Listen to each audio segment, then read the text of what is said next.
Hey everyone, my name's Liz the Developer, and I just wanted to talk about this binary tree level order traversal 2 problem on Leetcode.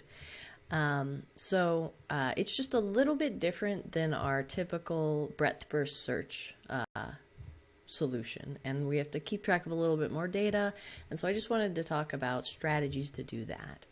So given the root of a binary tree, return the bottom up, and this is really key, bottom up level order traversal of its nodes values. So if we look at this tree, this is not a binary search tree because like 7 is smaller than 20, and so it's really just a binary tree. But we're not looking for any specific nodes or for it to be in order, so we don't super care. What we really want is level order traversal, right?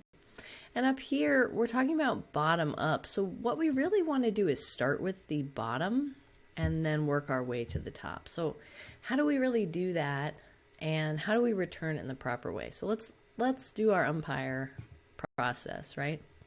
So to understand, we're given the root. So over here in our solution, we're given this root, and it's a tree node, right? And over here we have our definition, self.val, that's the data, self.left and self.right, those are both tree nodes, right? So we'll be given a root, and it'll contain other nodes. It's supposed to output a list. This is a signature for that in Python, but you don't even have to really have this.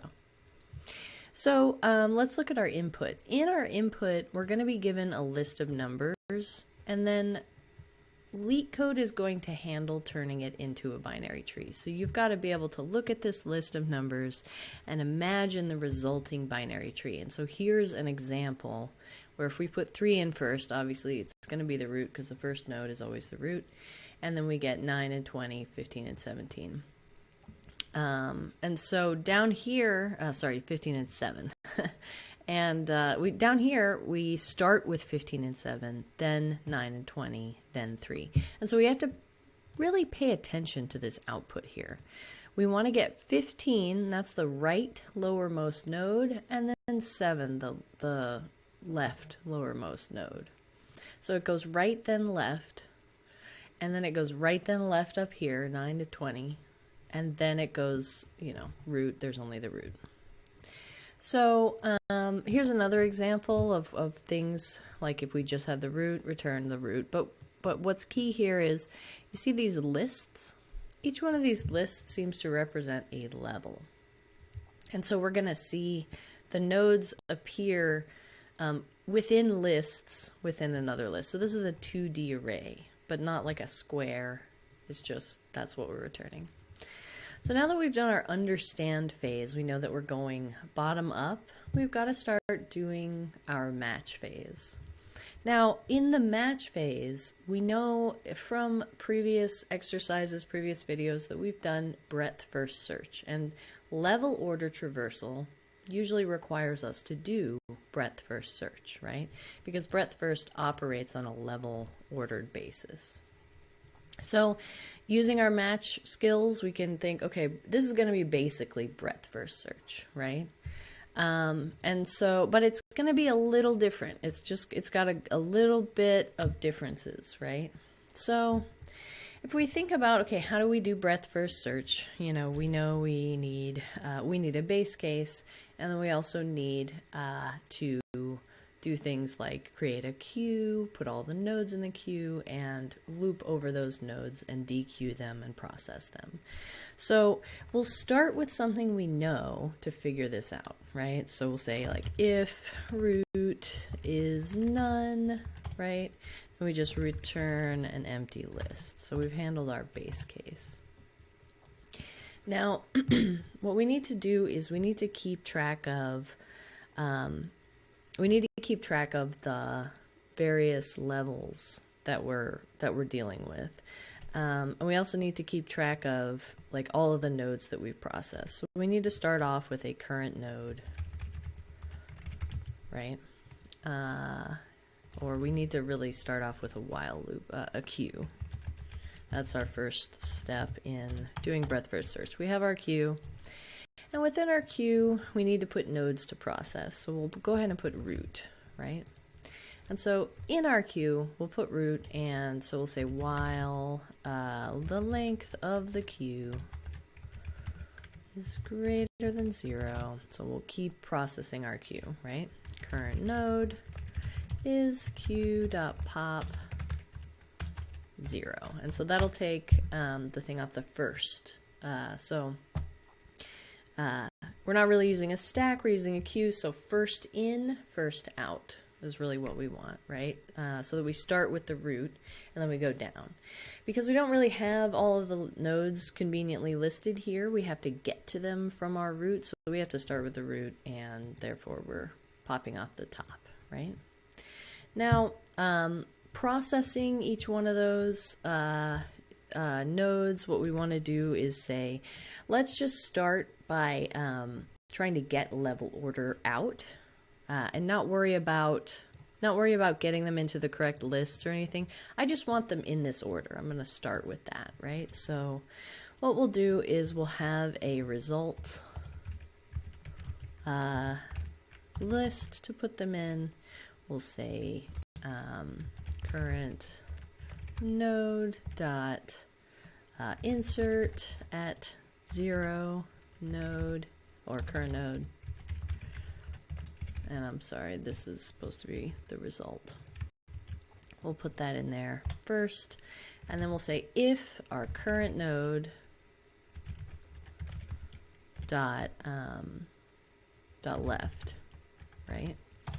And if we have a left, what we'll need to do is put it in the queue dot append current node dot left, and then if there's a current node dot right, we'll put it in the queue dot append current node dot right, and then we'll go up to the top again, and one of those will become the current node. We'll have left come first and then right, and that's here. And so we should get basically 17, 15, 29, and 3, right? So we'll go ahead and do that, and then we'll return the result, right? So I'm just going to run the example test cases and see. I'm not going to get the right answer. Okay, we've got invalid syntax. Let's look at this. If current node dot right, you got to put a colon there. We'll run our example code, right? And what's the problem here? Tree node object is not iterable. Where is it that I'm trying to? Plus is not a value. Valid value for the expected return type list integer. Strange. Okay. It doesn't appear to be a problem in my code. Let me just run this code. See if, like, yeah, something's up. I haven't gotten this before. Plus is not a valid. Let's look at this test case. Okay, we've got this. That's fine. Yeah, this looks like, okay, tree node object is not iterable. Cool. Current node, you know what we need to do? Dot val. Right? Okay, we'll run that code. And then, yeah, I think that'll be better. Okay, cool. Is not valid value for the expected return type list integer. So we'll go ahead and just return our result within a list so that it is the correct type, because it's looking for this type here. So that's what I've got going on here. Okay, great. So we've got the wrong answer, but let's look at our output, right? So in our output, we have all of the numbers in the correct order now, right? So we know that this process is probably going to get us there, but we need to make some changes. So, okay, so our output is 7, 15, 29, and 3, right? And then it's 15, 17, 9, 20, and 3. So we also know that we need to transpose 15 and 7 and 9 and 20, right? Now, how do we do that? Well, it looks like we're processing the left node first and then appending that to the queue first. So we can probably fix that specific problem by sort of just turning things around. Whoops, well, I messed that up. There we go. And there we go. So let's just run this code and see if we have the right order of numbers. Okay, 15, 7, 9, 20, and 3. 15, 7, 9, 20, and 3. So now we just need to separate them out into their individual levels. We don't want to just put every 2 into a list. I don't think that's going to get us to the correct order. We really need to know what level are we actually on, right? Now, this is where dynamic programming can actually really help us, right? So our result right now, our result is a list, and we're just blindly inserting it into a list. But what would happen if we just kept stuff in a map instead, right? So we could say tree by level, and then we want to use a dictionary, right? Now, what our dictionary is going to look like, I'm just going to manually put root in it, right?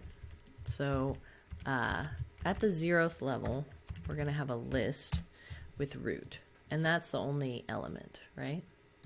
So, and I'm actually going to say root.val because I just want to put the value in there, right? We're only really looking for the numbers. Now, in here, you know, we have our root and our value. Now we want to keep track of what level we're on. And with the queue, we're going to kind of go up and down levels a few times. And so I'm going to actually modify the, I'm going to actually go ahead and modify the signature up here, right? So let's look at doing that. We've got a the root.level equals 0, right?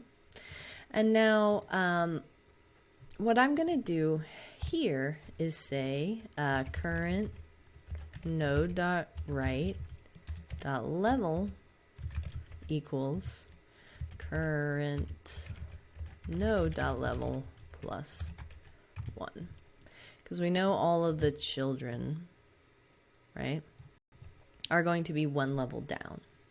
So I'm just going to tell them exactly what their level is, right? And then rather than inserting them directly into the tree in that way, what I'll do is I'll actually say tree by level. And then I'll say, let's see, what's the thing? It's like set default. And then I'll pass in current node.level is the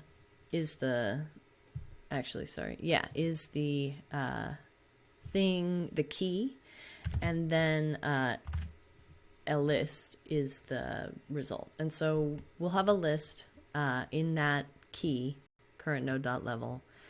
And so for root, that's going to be 0. For the first children of root, that's going to be 1, etc. Right? So now we've got current node.level, and we've got whatever their current value is, and it's going to be inserted first. So at the end, what we can do is we know what the highest level is. Highest level is 0. And each time we go up, what we can do is we can say if current node.level is greater than our highest level, right? Then we say highest level equals current node.level. And now we can use this number here to iterate through our dictionary and figure out what's the highest number. And so we can say for level in range, highest level plus 1, because we know that range thing is inclusive. And then we'll say, let's see, result dot insert at 0 the tree by level at the current level in our range level. And then we'll return that result. And that should be a bunch of 2D arrays. So we'll run this code.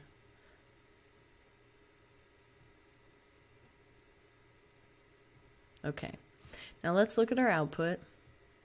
I think because I put root.val in here, that's why we have 2 3s, and so that's why our input's wrong. So let's run that code. And it's always good to iteratively run your code. You maybe will make a plan, and then you'll write some code. And you know, I didn't really write out our plan. I just kind of went with something that I had strongly matched to before. But you'll write out a whole plan, or you'll write out a whole bunch of code, and then something won't be working.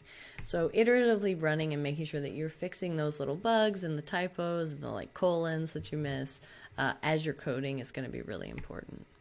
So yeah, so my input, let's see, our output seems like it's working. Let's also just run those example test cases to make sure. And it looks like this is accepted, so it's handling, you know, we just have the one node, or and these that were inserted. So I'll go ahead and click submit, and you see that I've, you know, already done this one. So and it looks like this was accepted, and so we can look at those test cases if we want, and that can really help us to understand, like, if, for example, if you submit it and it's not working, you know. So I got like the average, you know, the average runtime and things like that using the hash map. Since we're only using pointers, we're really not using that much space. We're not like copying the list or anything. So using the tree is gonna save us time in like iterating or refinding stuff. I'm also assigning a level, so that's an extra integer for every element in the tree. But because that's not growing, it's, you know, it's raising the size, the overall size of the tree, but not in any kind of higher than linear relationship to the tree. And we're not really duplicating a whole lot of stuff. We've got like some lists here, but we're really just pointing to a lot of these values. So in terms of complexity, this is a pretty good solution. I think there might be a few like recursive solutions that use slightly less, but sometimes, especially in an interview, when you match to binary search tree and like binary like search tree things that you've done before, sometimes those really efficient recursive solutions are really hard to remember and really hard to reason towards, while something that you know, such as breadth first search, can be a lot easier to adapt. And so I did breadth first search first. I got the correct order. Then I figured out how to get the data into that shape that they wanted. And so that's where I did that match. And the breadth first search was almost my plan. And then adapting that, you know, is how I got there. So that's how we can, you know, iteratively get to the solution without just memorizing the most perfect response to every single Leetcode question you've ever seen. So, yeah, so that's this example, and I hope that was very helpful. Have a great rest of your day.